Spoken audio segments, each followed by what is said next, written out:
مساء الخير عليكم. المظات دايما من برنس تيم. معاكم سينيور مانجر ابتسام مجاهد، مستوى 21%. طبعا انتوا عارفين ان انا يعتبر بقالي سنه بالظبط، يعني بقالي سنه في الشركه بشتغل من بيتي. لقيت شغل من بيتي وسط ولادي، من غير ما ابيع، مش بعتمد على معارف، من غير ما اسوق، من غير ما اتعب نفسي 8 ساعات 10 ساعات. كان ساعات والله بيوصل لاكتر من كده، والاخر المرتب بتاعي مثلا كان بقى 2000 3 زي اي ناس من الناس اللي بتشتغل وتخرج يومها تقضي 8 ساعات برضه. طبعا انتوا عارفين لما جت الكورونا اصلا الدنيا وقفت خالص. كل المجالات اللي انا كنت بشتغل فيها وقفت. انا كان عندي حضانه اتقفلت، كنت شغاله تخاطب برضه وقف، تحفيظ قران وقف، كنت فاتحه محل ملابس، كل ده وقف. فقعدت ادور ايه اللي اقدر اشتغل وانا في بيتي وسط ولادي من غير بقى ما اتعرض لاي ضرر في وقت الكورونا. فكنت بشوف دايما اعلان لشركه اوربلام، اللي هو شركه سويديه والشغل من البيت، بياخدوا مرتبات كبيره جدا، بيسافروا بره مصر جوه مصر. طب الناس دي كلامها صح؟ الناس دي فعلا كلامها حقيقه؟ طبعا قبل كده لما كان حد بيقول لي حاجه زي كده كنت بقول لهم لا، يعني انتوا بتضحكوا علينا. ما كنتش خالص ممكن افكر في يوم من الايام ان انا اسجل او اشتغل مثلا اونلاين او كده يعني. ففي الوقت ده بقى انا اللي دخلت ادور على حد اسجل معاه. سجلت فعلا وبدات اشتغل.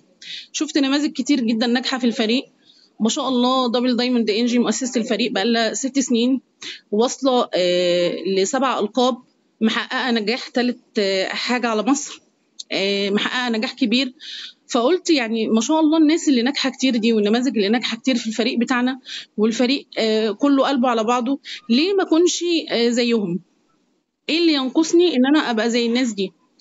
فقعدت بقى ادور في الخطط اللي محطوطه وفي التدريبات اللي محطوطه، ازاي انجح، ازاي ابدا بقى قصه نجاحي، وازاي اوصل واحقق هدف. اول ما دخلت ما كنتش حاطه عيني خالص على المستويات، لاني شايفه ان مرتباتها بسيطه. فانا كنت عايزه رتم مرتب مثلا، يعني انا بقالي سنه مرتبي معدي من 12000 جنيه. فكل المجالات اللي انا اشتغلت فيها قبل كده ما وصلتش فيها للمرتب ده كصافي. يعني كان ممكن يبقى بيدخلوا لي اكتر من كده، بس على ما بعمل الالتزامات اللي عليا ما كانش بيصفى لي مبلغ زي ده. فده كان شجعني طبعا ان انا عايزه اوصل لمرتب زي ده، مش عايزه ابدا مثلا بمرتب صغير او كده. فكنت بعافر دايما وحاطه رجلي على ان عيني راحه على اول سلمه اللي هي ال21. فبدات فعلا طبعا يعني شغل من البيت في وسط ولادي، مش بخرج مش بدخل، شايفه ولادي بيعملوا ايه. يعني الاول كنت بخرج من الساعه 7 ارجع 1 وارجع تاني اخرج من 3 وارجع 11. فكان الوقت كله بره، مش عارفه اي حاجه غير ان انا بكلمهم في التليفون اطمن عليهم راحوا فين جم منين وبس. فالمهم قلت لا، يعني انا هبدا بقى اشتغل على نفسي. انا دايما بحب اطور من نفسي، دايما بحب اي مجال ادخل فيه ان انا اشتغل عليه، ان لا عايزه احقق فيه اعلى نجاح. لما كنت بشتغل في الشغل بتاعي كنت دايما باخد كورسات في التخاطب، كورسات في التوحد، كورسات في صعوبات التعلم، في تنمية المهارات، في إدارات الحضانة، في معلمة، إن أنا إزاي أبقى معلمة حضانة مبدعة. كنت باخد في كورسات في كل حاجة. فبرضو أول ما دخلت بدأت لقيت ما شاء الله كمية تدريبات كتيرة جدا موجودة على الجروب بتاع الشغل. فبدأت أسمع تدريبات وأكتب وأنفذ. أنا عايزة أوصل كذا، يبقى في خطة المفروض إن أنا أحطها عشان أوصل ليها. طب اول حاجه خالص قلت لازم اشوف تاريخ الشركه اللي انا هشتغل فيها دي. طيب شركه بقالها 57 سنه، يعني معنى ان يكون شركه بقالها 57 سنه ان الشركه دي استمراريتها الوقت ده كله ان هي شركه ناجحه. فلو هي مش ناجحه ما كانتش هتقعد الوقت ده كله. شركه ما شاء الله رقم واحد على مستوى العالم في السكين كير وفي البيع المباشر، فده برضو دليل على نجاحها. فليه ما ابداش اوصل او انجح زي الناس دي؟ في حد بيقول ما فيش صوت؟ ما فيش صوت عند الكل ولا عند حد بس؟ ماشي يا بيسو، خليك انت وانا هرد عليك. تمام، يعني الصوت تمام كله سامع؟ هي اكيد ما مشغلتش الصوت. تمام. فقلت بقى لا، انا هدخل ادور على تاريخ الشركه دي واعرف الاول انا واحد هشتغل بس فين. مفتاح تاني.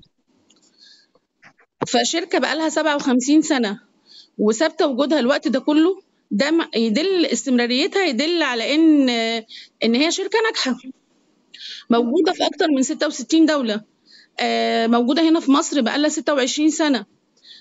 فشركه مستمره، ده كله ده دليل على النجاح. الاستمراريه في اي حاجه في الدنيا بتدل على النجاح. فقلت ليه بقى ان انا ما ابداش خطه نجاحي كده واشتغل زي الناس دي؟ طب اشوف الشركه دي اصلا بتشتغل في ايه او بتعمل ايه. طبعا الشركه هي بتشتغل بطريقه البيع المباشر. طيب البيع المباشر ده اللي هو ايه؟ يعني هروح كده امسك الكتالوج. الناس اول ما بتسمع اوربلان بتبص تلاقي اعتراضات وتقول لك لا انا مش عايزه اشتغل. يا جماعه انت مش هتمسكي الكتالوج وهتمشي بيه، او احنا اصلا مش بنبيع، احنا مش بياعين، احنا مستشارين تجميل. فقعدت يعني انا اصلا حد من الناس انا بقالي سنه عمري ما مسكت الكتالوج ووريته لحد وقلت له تعالى اشتري اطلاقا. يعني ما قلتش لحد تعالى اشتري منه منتج ولا انا ببيع منتجات، لان هو المنتج ده لو انا فهمته صح وصلت قيمته لاي عضو معايا، سواء بقى انا كشخصي ابتسام او اي حد من اعضائي او اي حد بقى من اللي حواليا، من غير ما انا اصلا معرض عليه المنتج،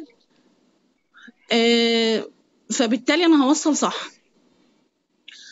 فطبعا انتوا عارفين ان فريقنا اصلا بيشتغل على ادخال الاعضاء، ده اساس الشغل عندنا. هو اي نعم لازم ادرس المنتجات واعرفها كويس، وده جزء مهم جدا في شغلنا، بس احنا بنعتمد على ادخال الاعضاء. طب علشان ادخل اعضاء وابدا الاعضاء دي يشتغلوا، لازم ابقى الاعضاء دي فاهمه المنتجات كويس جدا، درساها. انت التجربه الحيه بتاعت الشركه مثلا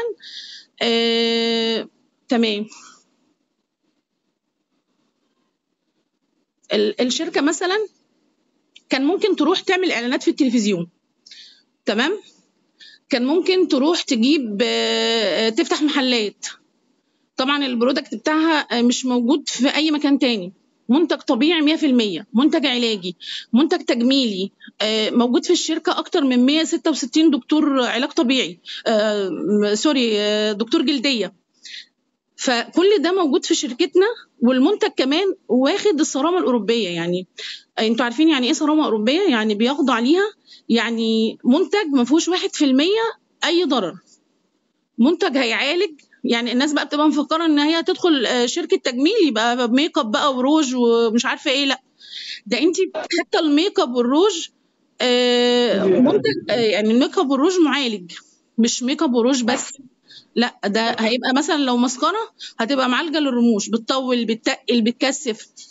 لو روج هيبقى برضو معالج للشفايف، ان هو يبقى فيه عامل حمايه، مش ان انت بتحطي منتج تجميل وخلاص، لا. فلما لقيت كل المواصفات دي حتى في المنتج، وان المنتج ما شاء الله برودكت مش موجود في اي منتج تاني، وبدات اقارن اشوف مثلا المنتج ده لو هو انا جبته من الشركه هستفاد ايه. انا لو جبت المنتج ده من الشركه هستفاد منتج طبيعي 100% هيعالج لي مشكله، هستفاد نقط هتتحط عندي على الكود بتاعي، هستفاد ان انا هبدا اوصل لهديه عندي على كودي، هبدا اوصل لمستوى يدخل لي عليه مرتب. طب ده هيحصل من عندي انا بس من النقط بتاعتي؟ لا طبعا. فبدات بقى يعني ادرس الحته دي شويه، يعني اقارن اكتر.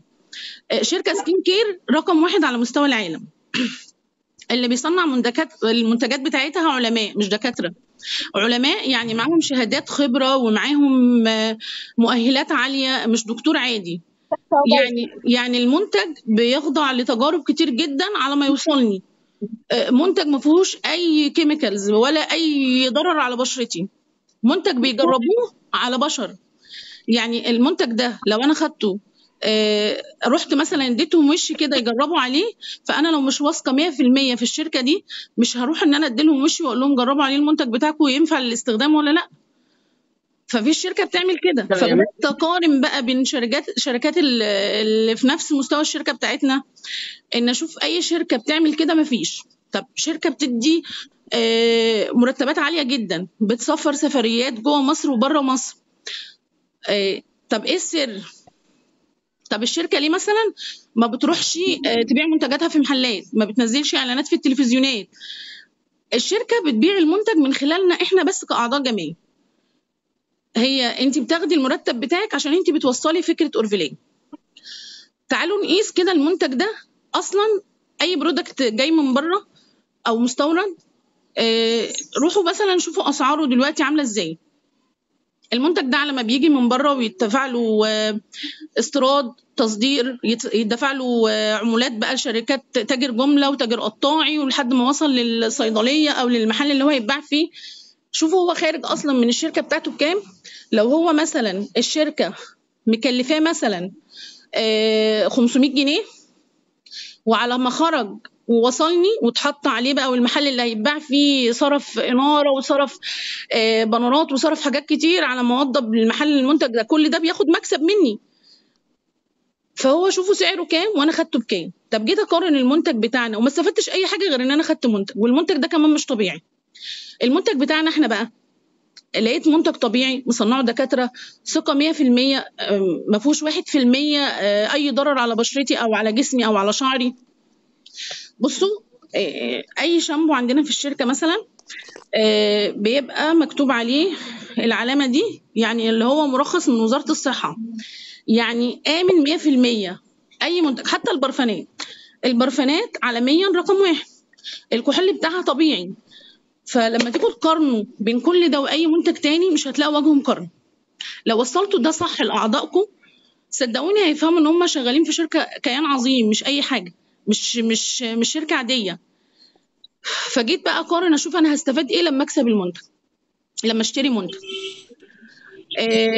انا دلوقتي جبت منتج من الشركه، والشركه مصنعه المنتج ده مثلا ب 300 جنيه، عملت عليه في الكتالوج خصم 50%، يعني سعره في الكتالوج هيبقى 150 جنيه. تمام كده؟ هيتحط عليه خصم العضويه تاني بتاعي اللي هو 23%. يعني منتج متكلف على الشركه 300 جنيه، انا خدته ب 120 او ب 119، يعني في الحدود دي، اقل من 120. طب هنا كده لو جيت اقارنه باي منتج فيه نفس البرودكت بتاعته او المكونات بتاعته، هلاقي المنتج ده اللي انا واخداه ب 150 بيتباع بره ب 1500. عشان الناس بس اللي بتقعد تقول لي المنتجات غاليه او مش عارفه ايه، لا، ده انت واخده المنتج اصلا ببلاش، الشركه معتبراكي بكودك ده ان انت شريكه فيها. تمام. فقعدت اقارن ده كله، قلت لا، ايه ده؟ يعني انا ايه اللي يخليني اروح اشتري مثلا شامبو من الصيدليه هبوظ بيه شعري ومش هستفاد باي حاجه، وانا هشتريه بس واغلى من سعره؟ ليه ما اروحش اشتريه مثلا من الشركه عندنا؟ تمام.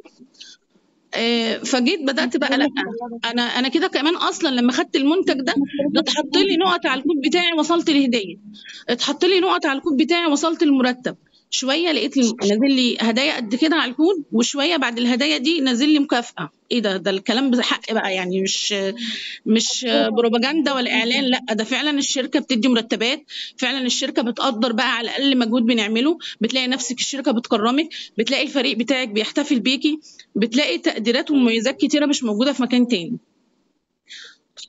طبعا انتوا عارفين برضو ان السويد هي بلد زيرو تلوث. فعندنا برضو الناس اللي بتقعد تقول المنتجات مثلا مش غاليه، او المنتجات غاليه قصدي.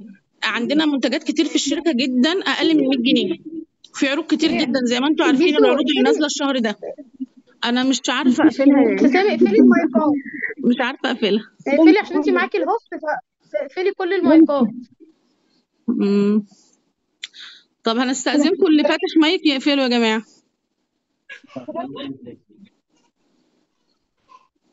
يا جماعه عشان الاجتماع لو اتسجل يبقى الصوت كويس ويبقى الصوت واضح، عشان الناس اللي ما قدرتش تحضر تسمع الكلام ده.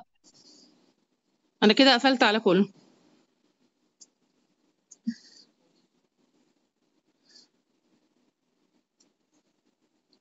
فبدأت بقى أحط خطة وأمشي عليها، ومن الخطة دي بدأت لقيت نفسي أول شهر وصلت 9%.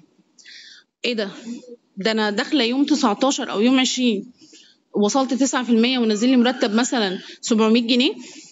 لا، مفيش شركة بتعمل كده.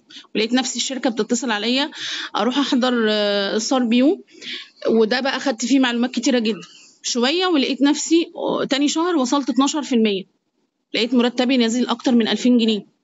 لا ده انا هشتغل اكتر عشان انا عايزه مرتب اكتر بقى، انا مش هكتفي بكده. فبدات فعلا احط خطه وامشي على الخطه دي وابدا انفذ فيها. تمام.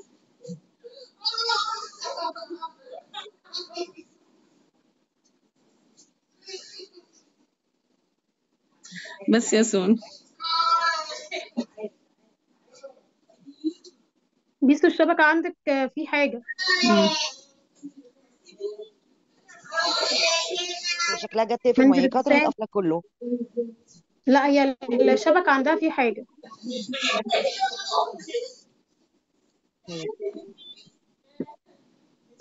طيب.